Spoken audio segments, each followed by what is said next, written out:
It was just another Thursday afternoon in the small town of Willow Creek, a town where everyone knew your name, your business, and where you came from. The kind of place with one school, 2 gas stations, and a whole lot of people who thought they knew everything, especially about each other. But that day, everything changed. Samantha Voss, a 32-year-old single mother, pulled into her gravel driveway in her dusty blue SUV. The windows were down. Her 6-year-old daughter Lily sat in the back, humming a Disney tune, her pigtails bouncing. Samantha smiled, tired but content. She'd just landed a second shift at the diner. It meant longer hours, but more money. And she needed the money. Rent was due. Lily needed new shoes. And her fridge was nearly empty. The solution? Hire a babysitter. That's when she met Dante Harris, a tall, quiet 17-year-old black kid from the north side of town, where the houses were smaller, the paint chipped, and folks had to lock their doors at night. He'd come by after school, responding to a flyer she posted at the library. "I don't have much experience," he had said nervously, clutching his backpack. "But I'm good with kids. I babysit my little cousin sometimes."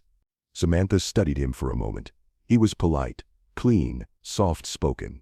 But the doubt was still there. She'd never hired a black teen before. Not because she was racist. At least, she didn't think so. It was just, in a town like Willow Creek, people whispered. They judged, but Samantha needed help. And Lily took to Dante instantly, showing him her crayons and stuffed animals. So, she said yes.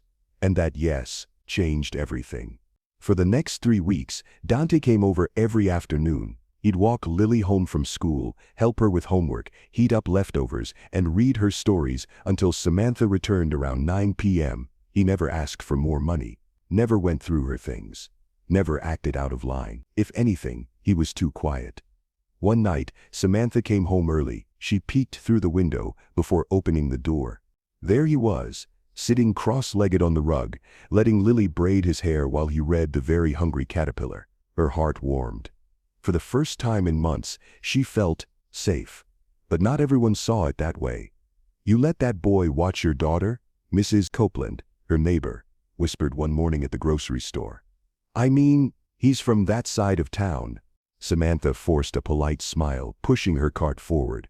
But the words stuck like thorns in her chest. Still, she trusted him. Until that night. It was a Friday. Samantha had picked up a late-night shift after a waitress called out. She left dinner in the microwave, gave Lily a kiss, and reminded Dante to lock the doors. It was just after 10:30 p.m. when Samantha's phone buzzed. It was the sheriff's office. Her heart sank. "Ma'am," said a gruff voice on the other end. "There's been an incident at your residence. We need you to come home immediately." She drove like her tires were on fire. When she pulled up, there were flashing red and blue lights, yellow tape, and uniformed officers pacing her front lawn. She stumbled out of the car. "My daughter, where's my daughter?" An officer grabbed her arm. "She's okay. She's shaken, but safe. She's inside with paramedics." Samantha gasped with relief, but then saw something that froze her blood. Dante in handcuffs, being shoved into a squad car. "What are you doing?" "That's my babysitter." "He's our suspect," said the officer coldly. "There was a break-in. Your back window was shattered. Your daughter was alone and screaming when we arrived." "He was gone." "Gone?" she whispered. "Yes, we found him sneaking around the side of the house 10 minutes later." Samantha didn't know what to think. The house was in shambles. Her jewelry drawer emptied. Her living room lamp smashed. Lily was crying in a blanket, her hands trembling. She looked up at her mom. "Where was Dante?" she whimpered. Samantha knelt beside her. "Sweetheart, what happened?" Lily sniffled. "I was coloring. Dante was in the bathroom. Then a man came in the window. He had a mask." Samantha's heart skipped. "Then what?" "Dante yelled at me to run and hide in the closet. I heard glass break. I heard them fight." The officer raised an eyebrow. "She's 6. Samantha stood. "She's not lying." But it didn't matter.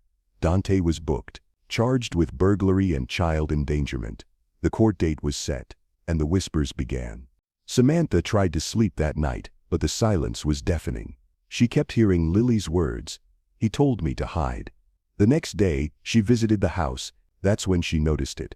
Blood on the edge of the broken window, and something else, a torn piece of fabric stuck in the windowsill. Blue denim, too big to be Dante's, and fresh dirt under the sill, like someone had climbed in. She called the police. They barely glanced at it. It's a mess in there. Could have come from anywhere. But Samantha knew better. She remembered something. Dante had a limp when they found him. He said he jumped the neighbor's fence when the cops pulled up. He wasn't sneaking away.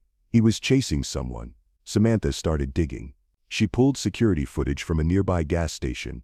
She printed neighborhood Facebook threads. One person had posted that they'd seen a masked man running past their yard at 10:15 that night. And then she found a pawn shop receipt from someone trying to sell a gold necklace, one that looked just like the one her grandma had left her. The one that was now missing. The seller's name wasn't Dante. It was Kyle Renner, a 22-year-old dropout with a record for petty theft and Mrs. Copeland's nephew. Samantha stormed into the police station. "Reopen the case," she said, slamming the papers on the desk. They hesitated. They dragged their feet, but slowly the pieces began to fit. 2 days later, Kyle Renner was arrested. He confessed under questioning, said he saw Dante leave for a smoke and thought the house was empty. Dante had come back too early, surprised him, fought him off, saved Lily. All charges were dropped, but the damage had already been done. Dante had spent 4 nights in juvenile detention. His name was smeared. His classmates whispered. His mom had cried herself sick. Samantha went to his house that afternoon. He opened the door, silent. "I'm sorry," she said, her voice shaking. "I should have believed Lily. I should have believed you." He nodded. His eyes were tired. "You were scared," he said softly. "Most people are." She blinked back tears. "You saved my daughter. I owe you everything." He didn't say anything, just walked inside and came back with Lily's favorite stuffed rabbit. "I found this in the yard," he said. "Figured she'd want it." Weeks passed. The town moved on. But Samantha didn't. She stood by Dante's side at the school board meeting, pushing for policy change. She wrote to the mayor. She told every parent at church, "Don't judge a person by their color. Judge them by their actions." Dante was offered a scholarship by a local community group. He wanted to become a teacher. "Kids listen to me now." He smiled. "Guess I have Lily to thank for that."